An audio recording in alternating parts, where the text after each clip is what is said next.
I contemplate this a lot. I ask a lot of people the same questions like how, and I think there's a lot that we can't really track.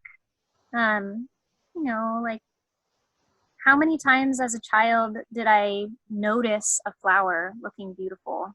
I don't know. Like, I don't know how many times that happened.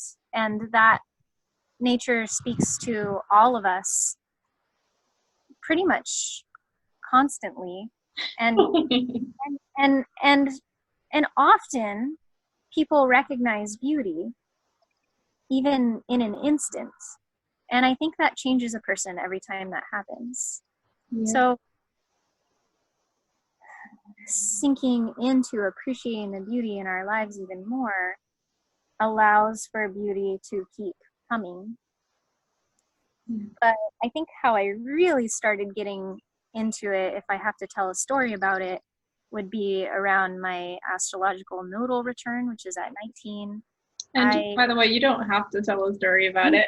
You can answer however you want. Well, I do think also, though, that part of what is working is when we choose, when we realize we have a choice about what kind of environments we put ourselves in. And I started to learn about having a choice for myself when I left home and I started college. And my college, which was Pacific University in Forest Grove, Oregon, happened to have a 3.5-acre permaculture project. And while I entered school as a physics major, I began with permaculture right away and fell in love with the work because the environment was there and the mentorship was there and there was a place for learning. And I don't know what the story would be without that place. And I imagine that every person has a place of resource like that. And whatever the skill it is that is drawing them forward into any kind of healing art, there is typically a resource place in which the environment itself taught that person about how to be what they wish to be through modeling to book learning. And that modeling is so key.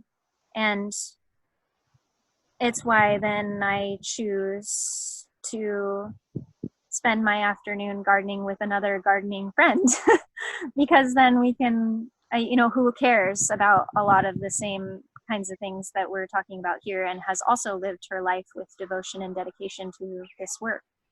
And that we do have a choice. We have a choice in the environments that we put ourselves in. And I, through exploring my choices, can continue to make choices in which further the direction in which I want to go, and that we're never stuck in whatever situation that we're in, ever.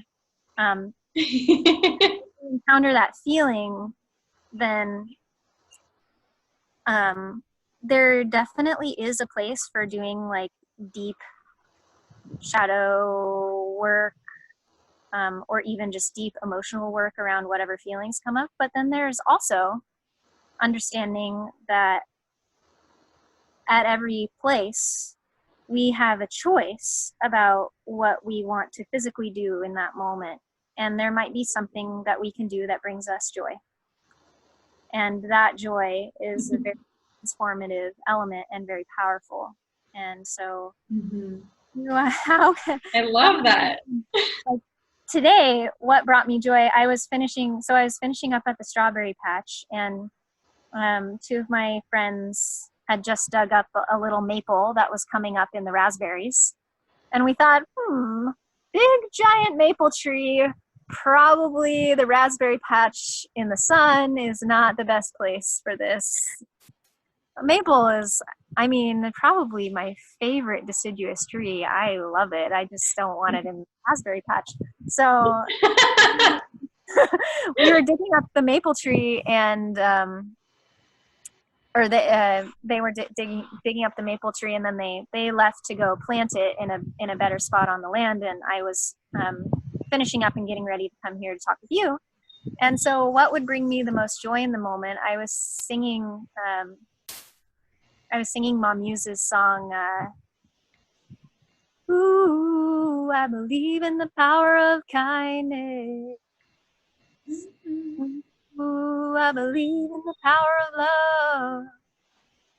As I was cleaning up, and I had brought a half-gallon jar of apples that I had dehydrated to snack on from last season. And the jar was open next to my friend's sweatshirt that he had discarded on the ground because it had gotten sunny and hot.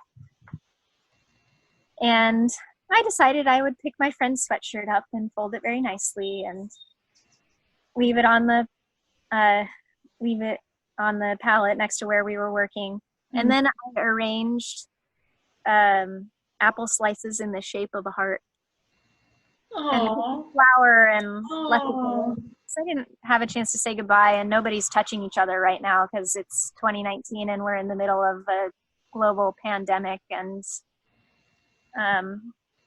we weren't wearing face masks or anything while we were working outside, but we're like, hi, good morning, nice to see you.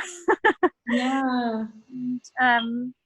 What gives me the most happiness in the moment is to continue to remember to connect with love and make art in every moment. And so art with whatever I have on hand, dried apples, why not? And then someone from the UPS truck drove up as I was loading the strawberry thinnings into my car. And I said, do you want any strawberries? Random stranger that I don't know that's delivering a package. It's like, yeah, I want strawberries. I make smoothies every morning, and I would love to grow strawberries rather than pull them out of the freezer every day. And I said, this patch right here, we can't keep up with how many strawberries it produces. So here, I hope they produce prolifically for you. And it just happens in the moment like that, one after another. Yes. And I don't have to wait until, for example, this healing center comes into be in order for the healing center to live in me. Yes.